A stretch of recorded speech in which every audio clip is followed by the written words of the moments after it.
Tonight, the battle continues to extinguish a wildfire near the Blue Ridge Parkway. So far, nearly 400 acres have been consumed by the brush fire. News 13's Samir Nefsi has a look at some of the aftermath.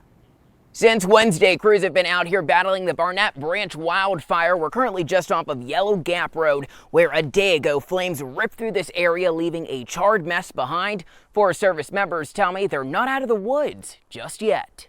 This was the scene Thursday as smoke filled the air near the Haywood and Transylvania County lines. Just 2 days ago, the fire spread more than 172 acres. However, Forest Service officials tell News 13 the fire has consumed an estimated 378 acres. We're not out of fire season yet. We would urge the public to be cautious with fire at all times until we get adequate rainfall in the area. Officials say there is light, however, at the end of the fire. There are no active flames as we speak. Bean Blossom says the wildfire is only about 50% contained thanks to the work of nearly 50 Forest Service members helping to put the blaze out.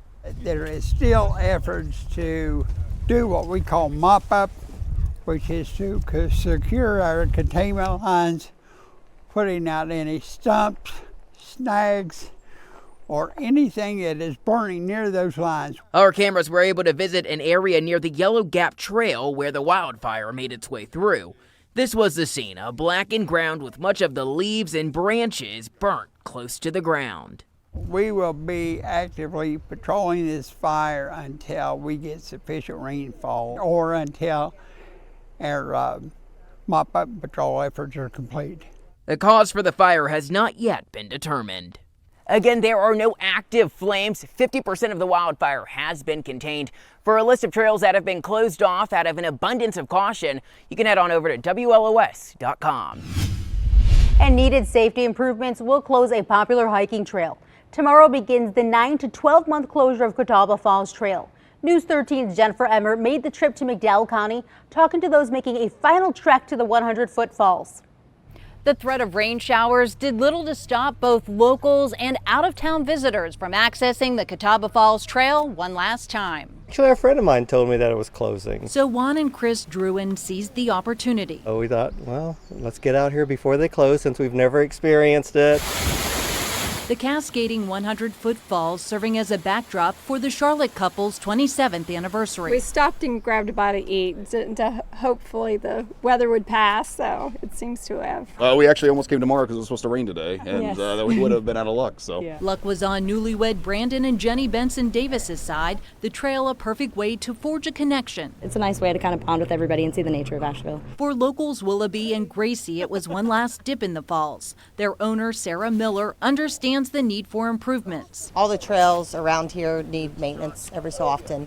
Yeah, to make it safer and then maybe to, mitigate some of the human impact. It's one of McDowell County's trouble spots. Sheldon Adams lives along access to the trailhead. I've noticed at least once a week the fire department and the rescue teams coming out here because people are slipping and falling and stuff like that. Visitor safety and accessibility plans have been in motion since the U.S. Forest Service acquired Catawba Falls. The work will eliminate the user-created path to the upper falls, which results in injuries. So the longer we wait, the more chance that there are more serious injuries. New boardwalks, overlooks, and a staircase to the upper falls aim to make the experience safer, something visitors welcome. I can totally see why. There were a few times I thought, you know what, this isn't safe. With the popular spot closed, the Forest Service urges hikers to give newer areas opened around Old Fort a chance. There's nothing like the rhythm of nature. There's not enough of that in our day-to-day lives today for so many people. The Grandfather Ranger District hopes to have hikers back on this trail by the spring of 2023. Meantime, thousands of orphans have been evacuated from war-torn Ukraine to neighboring countries. But still, the American adoptions of those Ukrainian children are in limbo. Our Floriana Boardman listened to the struggles of one mother who has reunited with her soon-to-be adopted son, but is still unable to bring him home. Hi, Floriana. Hi, Natalie. 16-year-old Sasha was supposed to be home in America with his family months ago. But since war broke out in Ukraine, the finalization of his adoption has been halted, and he's stuck an ocean away from his family. Sasha paced back and forth for hours on the day of his soon-to-be adopted mother's arrival to the country where he's been evacuated. pull up with the car, and I get out and he's standing there with this huge smile on his face. Jennifer Ruff spent 2 weeks volunteering in Europe, helping evacuated Ukrainian orphans, one of which already calls her mom. There were a lot of tears just to be able to hold him and give him a hug and just see him in person, safe. But with adoptions halted and the future uncertain, Sasha was not able to return home. I sent him a text when I was almost home, and I said, I almost made it. And he said, you're so lucky. I want to be home too. Sasha went through a 5-day evacuation process from war-torn Ukraine. While he's now physically safe, he and other orphans are battling grief and trauma. Despite what they've gone through and all the challenges, they are still the sweetest children. They have so much love to give. When all Sasha wants is to be back home with his mom, dad, and his younger brother and sister. A lot of texts each day that break my heart. You know, a lot of just, I love yous. I want to be home with you. The Ruff family is calling on Congress to implement a temporary visa program for the small group of children who were already in the process of adoption before the war began.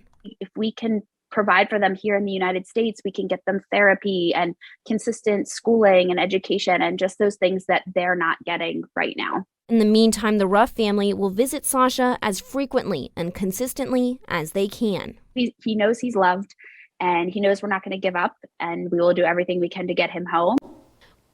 If you would like to help children like Sasha, you can go to hostorphansworldwide.org.